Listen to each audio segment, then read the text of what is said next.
समर्थाचा प्रस्ताव भाग 1 अक्कलकोटात आगमन. एके दिवशी एक तेजस्वी संन्यासी अक्कलकोटात आले आणि ते म्हणाले म्हणजे स्वामी समर्थ. लोकांनी त्यांच्यात दैवी तेज पाहिले आणि त्यांच्या चरणी भक्तीने नतमस्तक झाले. भाग 2 भुकेलेला भिक्षुकाला अन्न. एक गरीब भिक्षू उपाशी होता. स्वामींनी त्यांना अन्न मिळालं आणि कृपा केली. त्याला अचानक भोजन मिळाले. भक्तांनी स्वामींच्या वरून करुणा अनुभवली आणि भाग 3 शेतकऱ्याची मदत. एका शेतकऱ्याचे पीक नष्ट झाले होते. स्वामींनी त्यांना धीर दिला.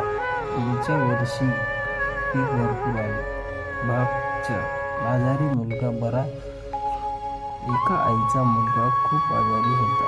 स्वामींनी आशीर्वाद दिल्यावर तो मुलगा बरा झाला. भाग 5 श्रद्धेचे महत्त्व. स्वामी म्हणाले, श्रद्धा असेल तर देव तुमच्या सोबत असतो.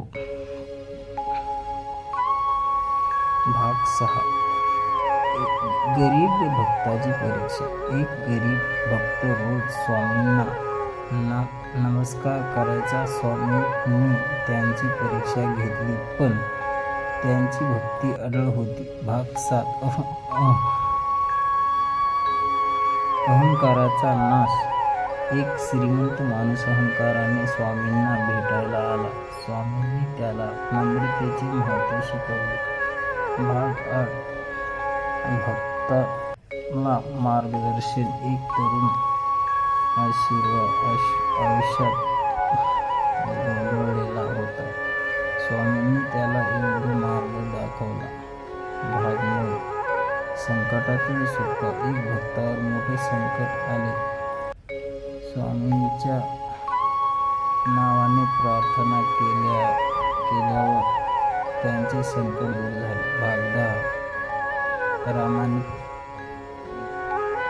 प्रामाणिकपणाचा धडा. स्वामींनी सांगितले ते आणि प्रामाणिकपणा हाच खरा धर्म आहे. भाग 11 स्वामींच्या इच्छा पूर्ण. एका भक्त स्वामींना प्रार्थना करत होता. काही दिवस त्यांची मनोकामना पूर्ण झाली. भाग 12 वाईट सवयी सोडल्या. एका व्यक्तीला भाग सवयी होत्या. त्यांनी त्या सोडल्या. भाग 13 संकटात धीर. स्वामी म्हणाले, भिवू नकोस, मी तुझ्या पाठीशी आहे. भाग 14 दानाचे महत्त्व. स्वामींनी लोकांना सांगितले की दान केल्याने मन शुद्ध होते. भाग 15 स्वामींचा चमत्कार. एका विहिरीत पाणी नव्हते. स्वामींच्या कृपेने विहिरीत पाणी आले. भाग 16 भक्ताची परीक्षा. स्वामींनी भक्ताची श्रद्धा तपासली आणि शेवटी त्याला आशीर्वाद दिला. भाग 17 स्वामींचा उपदेश. नेहमी चांगले विचार करा आणि देवाचे नाम घ्या. भाग 18 हरवलेली वस्तू मिळाली. एका भक्ताची वस्तू हरवलेली होती. स्वामींच्या कृपेने मिळाली. भाग 19 संकटात संरक्षण. एका भक्ताला अपघात होणार होते पण स्वामींच्या कृपेने तो वाचला. भाग 20 संकटाचे महत्त्व. स्वामी म्हणाले, संतांचा संग मिळणे ही मोठी कृपा आहे.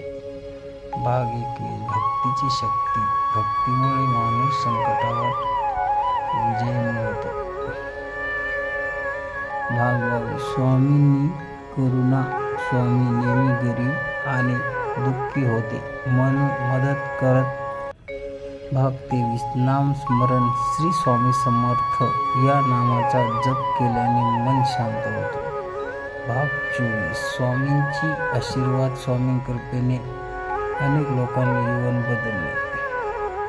भाग 25 कथेचा संदेश. श्रद्धा सुगडी आणि स्वामींचे नामस्मरण केल्याने जीवनात शांती आणि यश मिळते. श्री स्वामी समर्थ.